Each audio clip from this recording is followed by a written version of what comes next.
Welcome to another spring edition of the Bucknuts Happy Hour. We're going to talk some Buckeye football, a little Buckeye basketball today because there was some news, relevant news with the basketball Buckeyes here. So, we want to get into it. I've got my brew here for the happy hour. It's a Michelob Ultra Pure Gold, which I don't usually drink unless I'm on the road with Steve Hellwagon, who loves Mich Ultras. But I've been out of town. I was out of town last weekend. I'm going out of town again this weekend. So I don't have a lot of beer options in the fridge. So we're going with Mich Ultra today for the happy hour. Cheers. I'm rolling alone today. Other guys are busy with stuff, so you're just going to have to deal with me. I'm Patrick Murphy from Bucknuts and 247 Sports. Thank you all for joining me, whether you're watching this live, whether you're tuning in after the fact on podcasts or YouTube. Please like, subscribe, all that good stuff. It helps us out a lot. So this week at Ohio State, we got to talk to the running backs and the tight ends. So I want to dive into both of those positions here and kind of project what we think it's going to look like for the spring or for the fall. I'm sorry, because this spring, I feel like we haven't done a lot of conversation about those two positions. We've talked a lot about the quarterbacks. We've talked about the depth at receivers. I've written about both topics quite a bit. Obviously, you know the names of those, but the running back position, the tight end position. Oh, we've talked about offensive line, obviously, with the three spots open there. But the running back and tight end position, I think, have kind of just fallen by the wayside because there's a lot of returning talent. And I think people just kind of expect that it will roll into next season. The running back position, for me, is really interesting. And we only talked to Tony Alford, running backs coach, Trayvion Henderson, which I just wrote about up on Bucknuts. If you want to read about him, I'll get into some of that. And Dallin Hayden of the running back group. But there's also Mayan Williams. There's also Evan Pryor in that mix that we assume will be ready for the fall. It's a group that this spring hasn't had a lot of reps entirely because a lot of guys have been out injured. Trayvion Henderson had surgery right before the college football playoff semifinal on his foot. Again, that's something I wrote about at length today and his process to recovery, and I'll touch on some of that.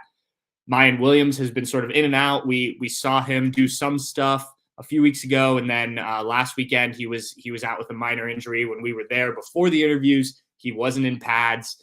Was just kind of on the sideline. We walked in towards the end of the practice. Guys were kind of stretching and whatnot before we did interviews, and then Evan Pryor remains out after tearing his ACL last preseason.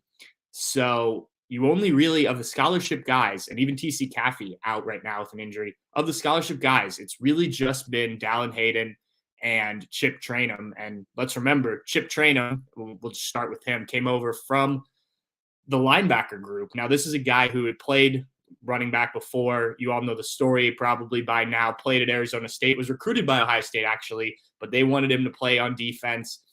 He wanted to continue to give it a shot at running back, went out to Arizona State, played 2 years there, and then transferred back to Ohio State prior to last season in order to play linebacker. Felt that was a position where he was going to excel probably at the next level.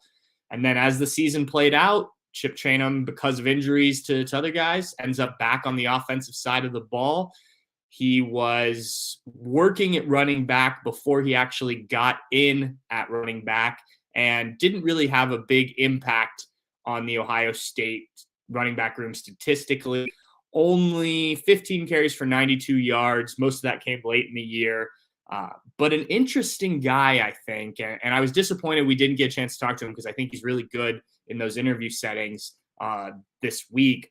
But he's a guy who I think could give something different. He's kind of a hybrid guy when you think of the two kind of running backs. So you think of power guy, like sort of a Mayan Williams, and then guy with speed, kind of like a Trayvion Henderson, but a guy who can accelerate quickly. Chip Trainum can do a little bit of both. Obviously he put on some weight to be a linebacker. He's fine with taking contact, but that boy can fly. And we saw him score a touchdown last week during the Student Appreciation Day practice, a long touchdown run. I don't think fans really got to see what he was capable of really on either side of the ball. But I will be very interested to see with all of these guys, Frank, I'll probably say that a lot, what it looks like in terms of his role next year and how his skills fit into these kind of 5 scholarship running backs that we expect the Buckeyes to use. Let's have a cheers break here. So I think that is an interesting storyline of itself. It would have been nice to talk to Chip to get kind of a feel from him about where he feels like he fits in. But guy we did talk to, who again has been kind of sharing the reps with him throughout him being trained him throughout spring practice, is Dallin Hayden.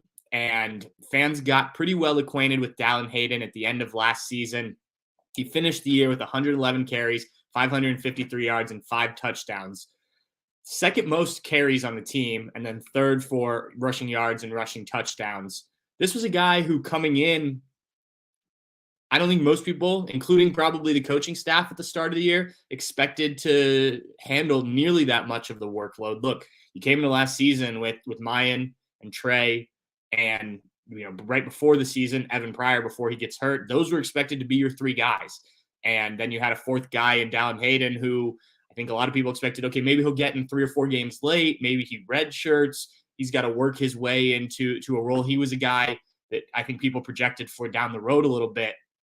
But I liked what I saw from Dallin Hayden. I think a lot of people liked what they saw from Dallin Hayden. I've said it before. I said it a lot during the season. I was confused at times why the offensive staff was hesitant to really get him into some of these games when, especially when the injuries started to pile up and, you were watching an injured Mayan Williams or an injured Trayvion Henderson try and carry the load in some of those games when, look, Dallin Hayden's doing well.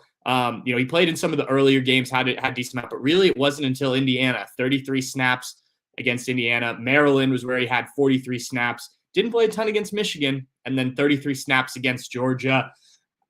So you got that kind of sample size of him. And look, I think year 1 of Dallin Hayden is not going to be exactly what you're going to get the rest of this kid's career.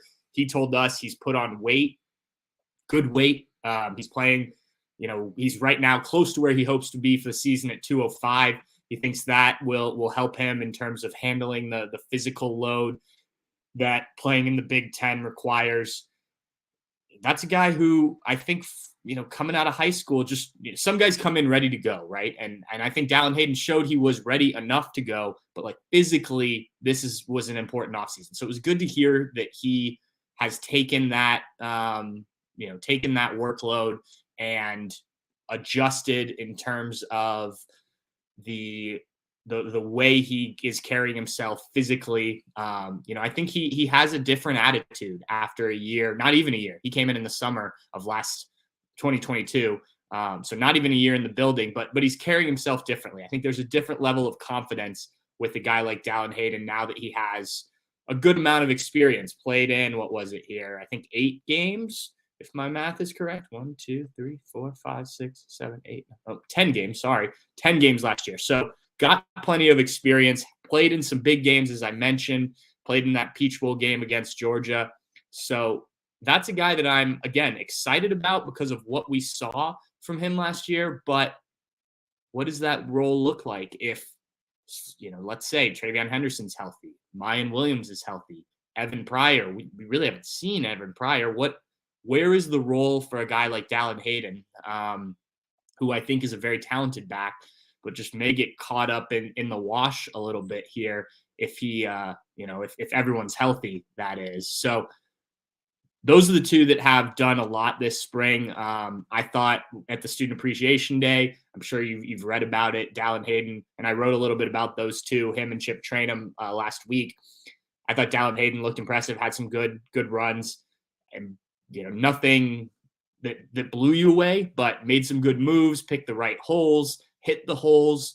I think he is a back that could really carry that could carry the load for this team if they need it. Now, the guys that haven't been in there as much, Mayan Williams, he was a guy who coming into last season, we heard a lot about. We heard that there was going to be a role for him. I doubted it.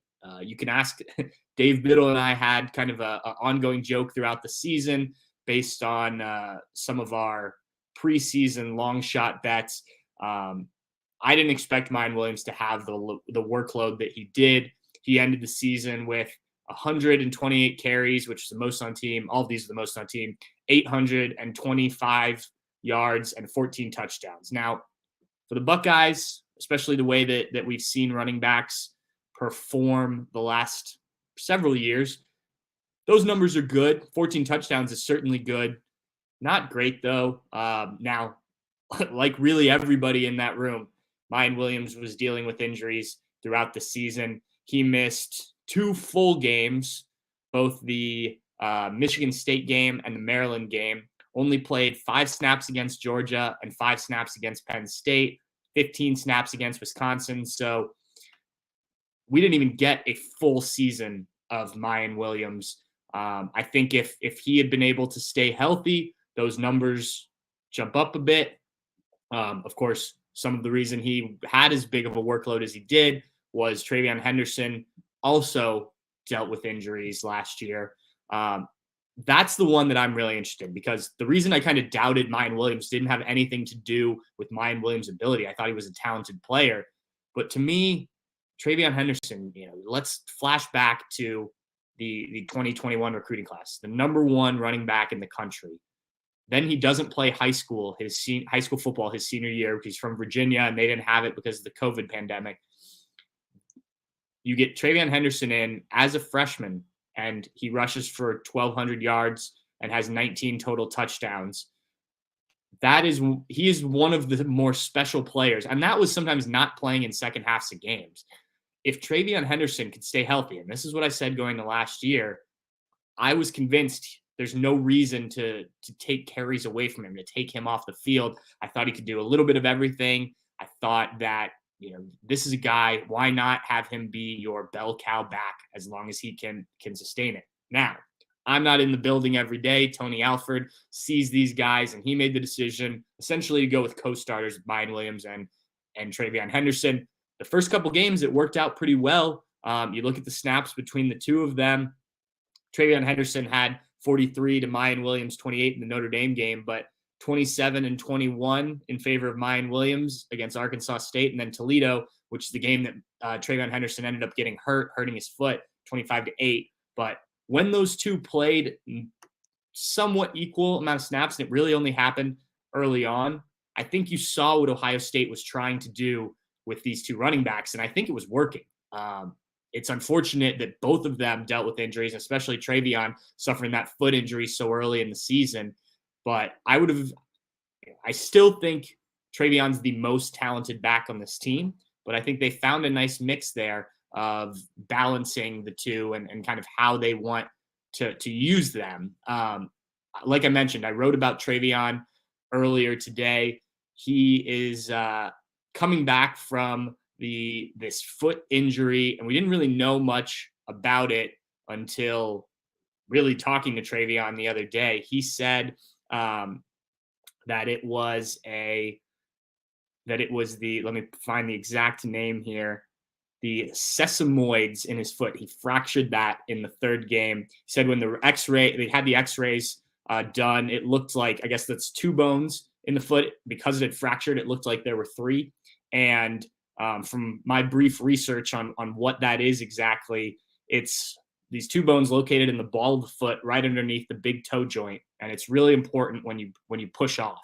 And obviously being a running back, that is important. It's really important for pretty much any football player, but a running back especially. Here's what Trayvion had to say. My bone had split, and that's like the bone that you need to actually push off. So basically I couldn't push off the whole last season. Every time I tried to push off, I was basically refracturing that bone. And then I tore some ligaments and tendons. So my foot was basically beat up. Yeah, I'd say so. Look, you could tell throughout last year that Trayvion wasn't right. That wasn't the guy who set records as a freshman at Ohio State. He finished the year with 107 carries, 571 yards, and 6 touchdowns. All of those numbers are at least half of what he did as a freshman the year before. And I know from talking to Trey last offseason, headed into the season, he had pretty big goals for himself, what he thought he was going to be able to do. There was talk coming into the year that he might be the best running back in the country. Now, he missed 4 total games, including the last 2 against Michigan and Georgia. So that helps explain those numbers and, what he was able to do. And then we've got Evan Pryor, the 5th guy in this room, who we've really not seen much of at all. He tore his ACL before the start of the season. So the guy that we'd heard would be able to have a role is kind of that back coming out of the backfield. Really didn't ever get started. I mean, we just heard positive things. He played 4 games as a freshman 2 years ago, and obviously no snaps last year. So disappointed for him. I think had all 3 of those guys been healthy, there would have been a nice way to kind of rotate those 3. I think Mayan could have been more of your power back. Trayvion was able to do kind of a little bit of everything, whereas Evan Pryor could sort of play, and they don't have this specific position anymore, but I picture him almost as a Curtis Samuel type of guy that you can move around. You saw some of that with Xavier Johnson at the end of last season. I also know that Jackson Smith and Jigbo is going to be a guy who could line up in the backfield some for Ohio State had he not gotten hurt. So it would have been interesting to see how that trio would have worked. Now let's flip it forward. It's hard to project what these 5 are going to look like come the fall, assuming everybody gets healthy and we expect them to, and I expect all 5 to be back. I guess it's possible that, one of the 5 could decide, look, I can have a better option elsewhere and decide to enter the transfer portal when it opens again in May. It's possible. I'm not expecting that, but nothing surprises me anymore when it comes to the transfer portal. So look, if you've got 5 running backs that all need carries, or all want carries, I guess I should say, it's tough to keep everyone happy. And Tony Alford said, it's basically somebody's got to win the job. And I think jobs is probably the more appropriate way. There's going to be multiple running backs. I think if Trayvion Henderson and Mayan Williams are healthy, there's no doubt that they are your top 2 for the Buckeyes. And I think that's a pretty darn good top 2 running backs to have. I think you saw that. Cheers. I think you saw that a little bit early in last year, what that sort of looked like. And I think now you can build on that and hope that both guys stay healthy, because when they're healthy, I think they're both really good. And I think they not only complement each other, but I think as teammates, they want each other to do well. And we heard about that early on last year. So, it's not like there's tension there when one guy gets on the field and the other guy doesn't. You've got to then figure out what to do with these other guys. And Tony Alford kind of talked about, it'll depend situationally and whatnot, but there will also be times when Ohio State, Buckeyes decide to go fast and are going to hurry up. And, one guy's just on the field and there's not time to sub in those situations. So you could potentially have a situation where Evan Pryor, who's maybe more of your catch the ball out of the backfield guy, becomes the guy who has to pass protect and has to carry the ball between the tackles because you're going fast. And in that case, Evan Pryor needs to be able to do everything that all those other guys can do, not just the receptions and kind of the stuff to the outside. I just use Evan Pryor as an example there because that's kind of the role he's been labeled into. I do think he can do more than just that. So I will be interested to see how they break all of that down. If I had to guess right now, based on kind of things I've heard, what we've seen, what we know from the past, I can't imagine that this goes beyond really 3 running backs regularly getting snaps. Now, you look over the course of any season, there's going to be injuries. Hopefully not nearly as bad as there were last season, but there will be injuries. There will be times when guys have to come out. So I think all these guys will have some sort of role. I can't see rotating 5 running backs in a game. That just seems like a lot.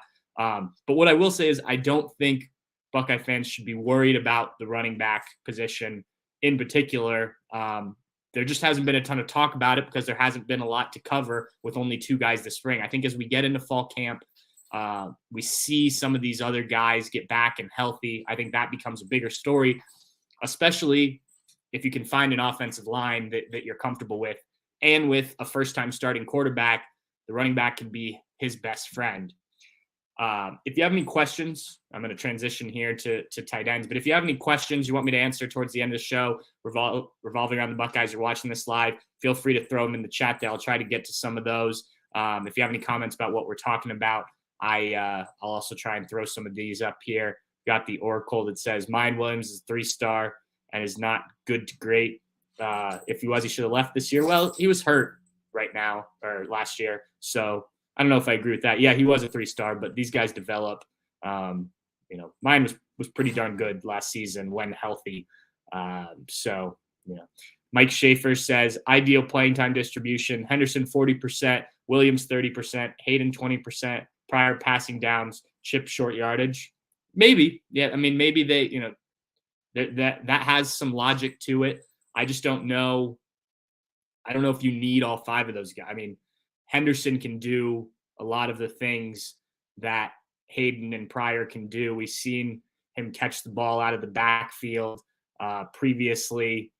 He didn't have a ton of catches last year, but as a freshman 2 seasons ago, he was pretty good catching the ball out of the backfield. Not, that's not his specialty, I would say, but I think he can do it. I don't know if you just need to go that deep necessarily to, just to keep guys happy. I think they have to earn that role. I think that's going to be the big thing. Okay, let's transition into tight ends, because while never a sexy position at Ohio State, well, rarely a sexy position at Ohio State, I should say, there was a good amount of production from the tight ends last year at Ohio State. And Cade Stover in particular, he talked about how, when we spoke with him this week coming into the season, he said, I was sitting here talking to you guys last fall camp, and I think the projections for me were pretty low, like 8 catches, which for an Ohio State tight end isn't that low, frankly. But Cade blew that number out of the water. 36 receptions, 406 yards, and 5 touchdowns. This is a guy who could have gone to the NFL probably. I don't know where he would have been selected, but he decided to come back. He feels like he has something to prove. Now, let's remember, Cade suffered that injury in the College Football Playoff semifinal. I think it was the first quarter. He had it was a back issue. He realized, he said pretty quickly, that he couldn't play anymore. I think he said he fractured a small bone in his vertebrae, which to me sounds really scary. He said it just gives him more confidence in what he does to play with kind of that reckless abandon. He made it through, and he's back. He was back for spring practice. So it's not going to dissuade him. But I do think it was kind of a scary moment. Had to go to the hospital after that. And I think he was a big loss to not have the rest of the game. I know we talk about not having Marvin Harrison Jr. in that fourth quarter, but Cade would have been another option for CJ Stroud, maybe on that last drive to get some more yards. I think just in general, having another veteran guy out there when Marvin goes out, if Cade had been healthy and able to play, I think that's a guy you could have used if you're Ohio State in those situations. Other than Cade, not a ton in terms of the numbers. G. Scott Jr. had 5 catches for 28 yards and a touchdown. Mitch Rossi, 2 for 19 and a touchdown. Joe Royer, and we'll get to Joe Royer, 2 for 10. All those guys, other than Mitch Rossi, are back this year. And I think it's Cade Stover's position, no doubt about that. But the Buckeyes have done well using 2 tight ends in the recent past. Who is that second tight end that maybe emerges this spring? I think a lot of people expect it to be Joe Royer. I think maybe Joe Royer would have emerged more, and this is a guy who's interesting. I think he would have emerged more last year. If you followed this story, he had injury issues, but also his mother passed away during the season. So he was dealing with personal stuff that way. And obviously that took a toll on what he was able to do on the football field. That's a guy that we heard a lot of good things about prior to last season, even during last season, before kind of everything went awry. And another offseason under his belt, I expect him to be that number 2 tight end along with Cade Stover. He's a guy who can catch the ball. He's a big guy, put on weight. I think, still refining the blocking side of his game. But he seems to me to be that next in line at tight end.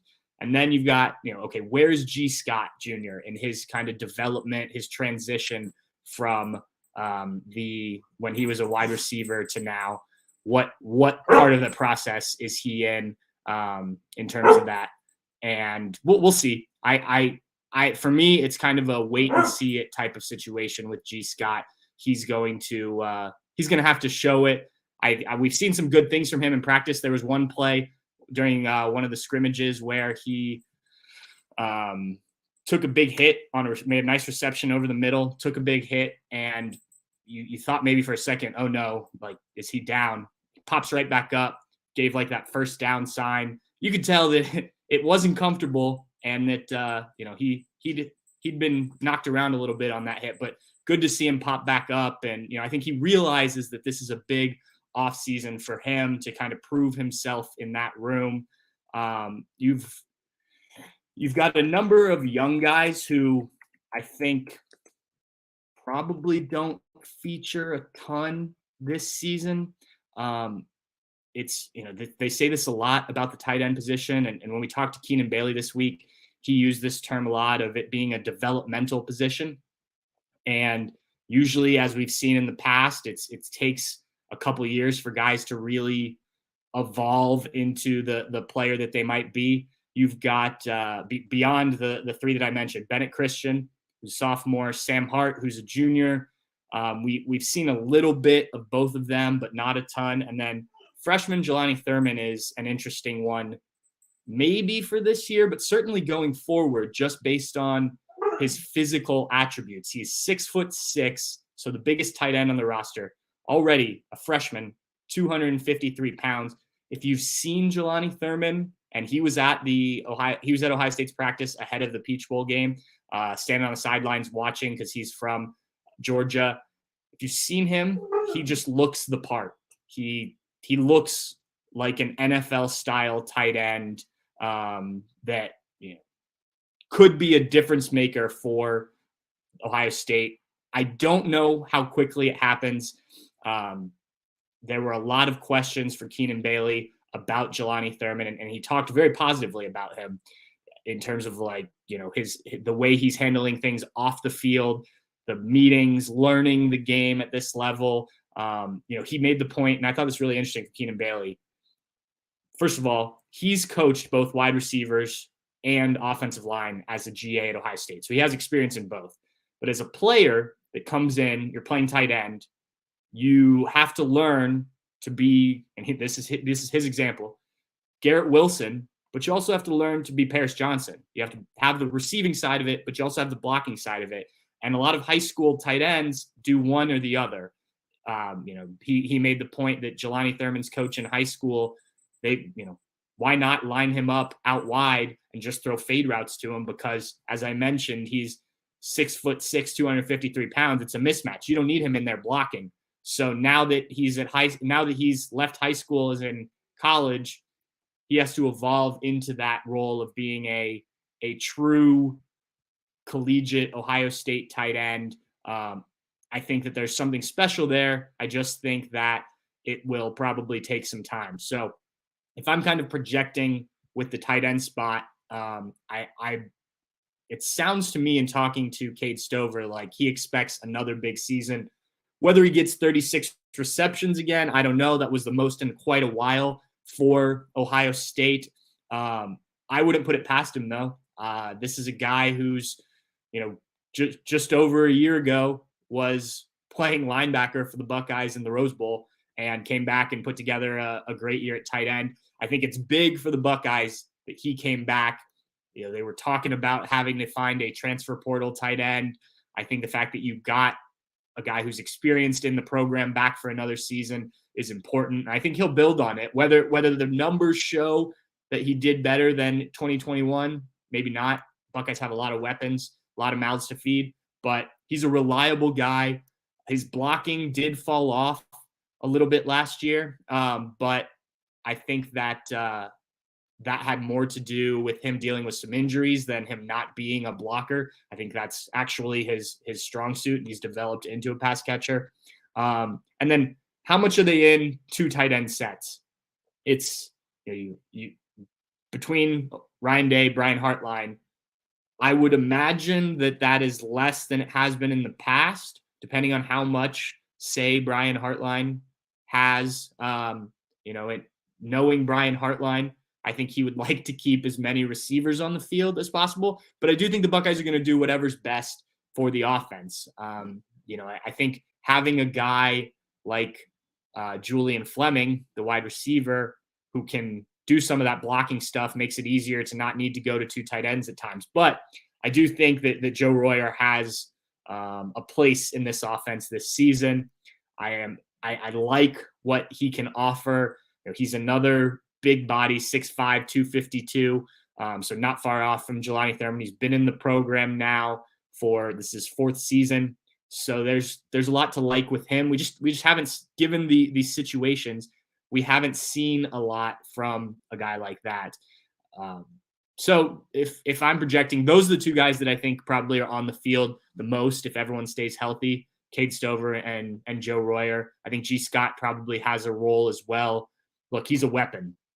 He was a 5-star wide receiver for a reason. It's just been the adjustment to tight end. And from everything we've heard, there's been an acceptance of, look, this was going to take time for a guy like that to make that move over to tight end, both physically and then understanding the position and the adjustment that comes with that. Mike Schaefer asked, will Day change the offense to feature tight end split out if Thurman is like Kyle Pitts? I don't know. I mean, so here's the thing. When you look at that Florida team that had Kyle Pitts, or even in the NFL with teams that have used tight ends like that, how many of them have the wide receiver room that Ohio State has? I mean, if you're going to split out a tight end, you could have another wide receiver in that role, right? So who are you taking off the field, or who are you not bringing onto the field? Again, I think that Jelani Thurman is still a ways away, despite his physical ability. But by ways away, I don't mean 2-3 years. I mean maybe just not this year. So look, I think Ryan Day every offseason looks at what they have. I know Ryan Day looks at what they have and says, okay, how can we best maximize this group? And I think if you get to a point where a tight end, be it Jelani or anyone, is one of the top 3 or 4 weapons that you can use on the field, then yeah, I think they change the offense. I just don't know how likely that is to happen. Now, if Jelani evolves into what they think he can, yes, I think they will certainly feature him more than they have the tight ends of the past, because he's just different and he can do some different things.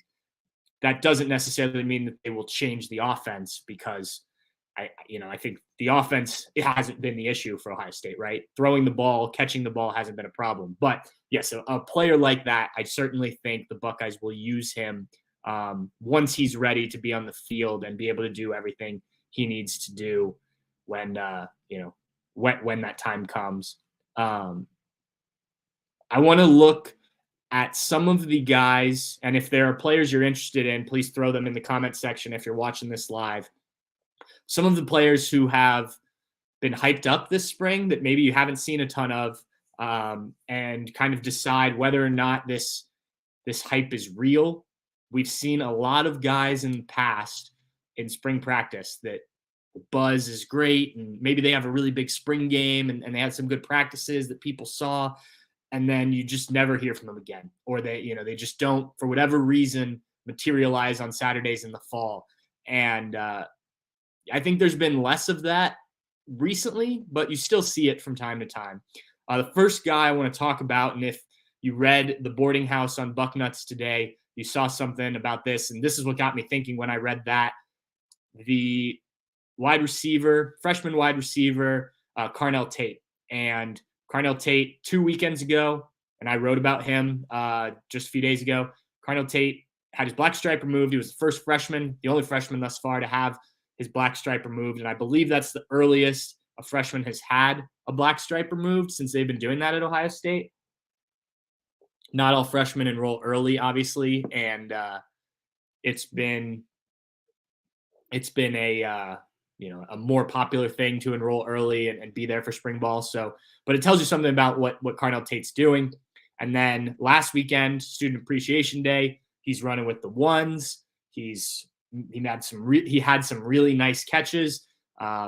Look, this was a kid who's a 5-star wide receiver, one of the top receivers in the country. So it's no surprise that he's coming in and doing well. And Brian Hartline talked about how he's handling this stuff off the field. But the point of that boarding house item was maybe to slow the roll a little bit slow the hype train on Carnell Tate, just because of what's in front of him on the depth chart. Where does Carnell Tate fit in this group of wide receivers? I mean, the 3 returning starters. You have Marvin Harrison Jr., you have Emeka Egbuka, and you have Julian Fleming, and you've got Xavier Johnson that's in that mix. Jaden Ballard's a guy who's started to show that he can do some things this spring, and he's a guy who's been in the program for a few years. You have the entire second-year class of wide receivers who we didn't really see much of last season. The guys like Caleb Brown, Keon Grays, Caleb Burton, Kojo Antwi. Like where do they fit? Now, maybe if you are Carnell Tate and you've had a great spring and you carry that over into the fall camp, maybe you jump those guys, but how many reps? And that was kind of the point of the boarding house. I am interested to see if he can jump ahead of some of those guys and work his way into maybe not a guy who gets on the field regularly in crucial situations, but a guy who can be trusted if needed to step into a game and get some of those reps late in games when Ohio State's got things under control. I mean, if you think back to some of the freshmen that have played their first year, I think that it's often, and I'm talking wide receivers specifically, it's often been later in the season. There's kind of been that push towards the end. It happened with Garrett Wilson, happened with obviously Marvin Harrison Jr. due to the injuries, that Rose Bowl game, or the guy sitting out, I should say, not injuries. So you've seen it later in the year as they've kind of taken their time. And don't forget, when we're talking Carnell Tate, there's 2 other wide receivers in that class that are pretty talented, Noah Rogers, Bryson Rogers, that are already on campus. And then you've got Brandon Innes coming in at the beginning of the summer. He did not enroll early. He is the number 1 wide receiver recruit from the class. So, it's the competition's only going to get more difficult when Brandon arrives on campus, and he is very talented as well. So I think that I'm not ready to, from what we've seen from Carnell Tate, I think there's definitely a path here for some playing time as a freshman. The hype of the last couple weekends maybe has driven that a little too far, but I do think he can find his way possibly into a role. Now, Brian Hartline has been very clear this offseason that he is not going to just take a guy out and put a guy in just to play him. I think the example he keeps using is, I'm not going to take the left tackle off the field just to put another guy in. You've got to be able to do everything that the player that's coming off the field can do at the same level. So Carnell Tate has to get to the level of a Marvin Harrison Jr., Emeka Egbuka, Julian Fleming, if he is going to play meaningful snaps as a freshman. But I do think that's a guy that Buckeye fans should be pretty excited about because he's looked special. I'm not going to lie to you. What we've seen has been pretty impressive. Another guy that's received a lot of buzz, and rightfully so, this spring, Sonny Styles. The hype train on him, I think, is very legitimate. I think he deserves to be on the field for the Buckeye defense this coming fall. I think it's just a question of what role does he fit in. I touched on this a little bit last week, but when right now he's playing in that bandit position, that boundary safety spot behind Lathan Ransom.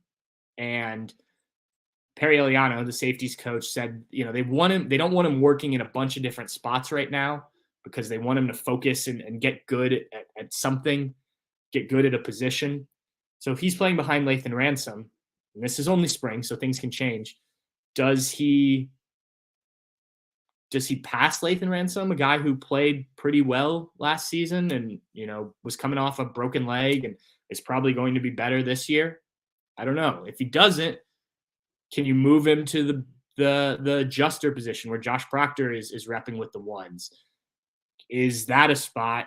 To me, I don't know. Depending on how you use him, I don't know if having him just sit back there and play free safety utilizes his entire skill set, and maybe you're sort of wasting that a little bit. I don't see him in the nickelback spot, so I'm just interested to see where he is, and I don't know. I don't think the hype train is pulling out the station too early for Sonny Styles, because I think the hype is very real in terms of what the kid can do athletically, and I think he's growing. We've talked to him about that, but kind of the where does it fit, what role is he in type of situation is a question that I think still needs answered. And can he work his way into a starting role? He's a guy to me that, look, he reclassified to the 2022 class to be on campus last year instead of coming in this season. To me, that's a let's start the clock towards the NFL, right? And so I think it would be a shame if the Buckeyes, if you only really got 1 year of Sonny Styles, that being the 2024 season, and then he heads off to the NFL. I just think, I believe the coaches when they say they're going to play the best guys, but I also have seen in the past, and it's not just at Ohio State, that veterans tend to get the first shot at least. So where does a guy like Sonny Styles fit into this defense? And I think this is a question we're going to be talking about well into fall camp, really until we see it and know for sure what position he's in. Now, maybe there's some more rotation with that position, with those positions, the safety positions. Maybe they get him on the field doing, a bit more, as instead of just 3 safeties, maybe you go 4 or 5 and you rotate a little bit more. I don't think Jim Knowles wants to do that, but I don't know. I think Sonny Styles is too good to not have on the field. Going back, I mentioned Jaden Ballard earlier. He's a guy who's received some hype. I went back and looked at Jaden Ballard because he talked about not wanting to be just the deep threat guy. And last year, he didn't really have those deep threat Devin Smith type catches. His big touchdown catch, I think it was from Kyle McCord. I don't remember which game it was in, but it wasn't like it was a bomb down the sidelines. I mean, it was probably, I'd have to look back, but probably 15, 20 yards in the air. He took it the rest of the way because he's fast, really fast. So I'm interested to see how he gets used. Cheers. I saw somebody asking what we're drinking today. I said it at the beginning. Mick Ultra. It's what we had in the fridge. Not my favorite, but I haven't had time to get beer recently, but it does the job. Back to Jaden Ballard. Yeah, I'm interested. He's a guy who he needs to be able to do more. There's been some issues with his hands. I think that he just has to kind of put it all together. And unfortunately, in this wide receiver room, with the way Brian Hartline's recruited, this is funny, real quick. JVM 1341 asked if I'm on a diet. I am not on a diet. The Mick Ultra, I believe, got left here by people one time when we had people over. But no. But Steve Hellwagon, big Mick Ultra guy. So if you see him on the BM5 or on the message boards, you can ask him about the Mick Ultras. Back to Jaden Ballard. I do think that he just has to develop into something like a Marvin. If you're going to play again, same with all these other wide receivers, you got to be able to do what these stars on this team do. And I'm a little concerned that maybe it's starting to pass him by. Maybe I'm wrong. Maybe he takes a step this year, but it's just hard. I think if you're a Buckeye receiver right now, you got to be patient, and I think most of these guys are. But what role can he play for this team? I honestly don't know. And then I want to touch on one more guy on the other side of the ball. I don't know if this is really a hype thing, but I thought it was important. Denzel Burke, and we touched on him a little bit last week, but I think that he may be one of there's a couple guys that I think are going to be really crucial for this defense to now take a next step under Jim Knowles. I think that one of these defensive ends has to be a Chase Young, Nick Joey Bosa type of breakout season. I think either that's JT Tuimoloau or Jack Sawyer back at the defensive end position.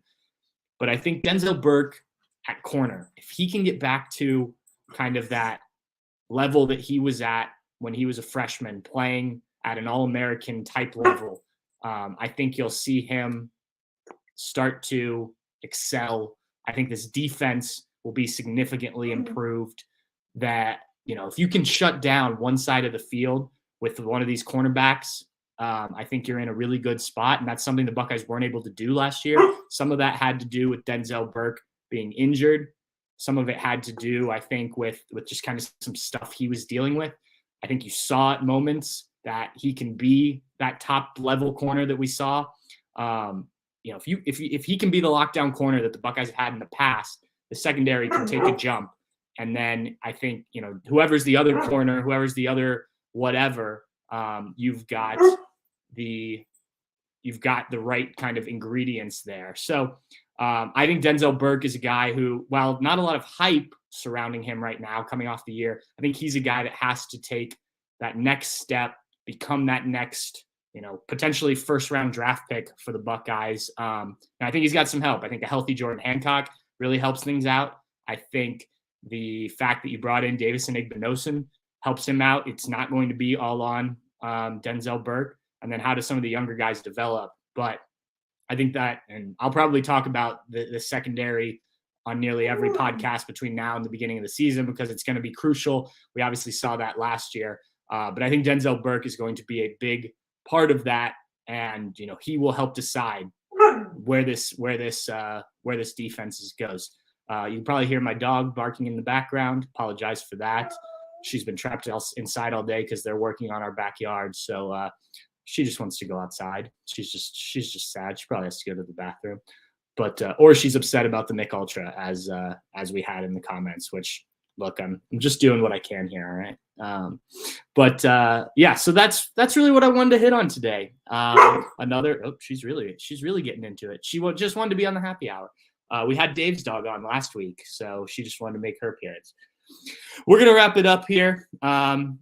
Another good episode of the happy hour. We covered a lot of stuff here today, actually more than I expected. A number of topics on the offensive side with the running backs, the tight ends, and then hit on some hype train guys. So I appreciate everyone who tuned in, for this episode of the Bucknuts Happy Hour. We should be back next week for a pre-spring game Bucknuts Happy Hour. We're getting to the end of it.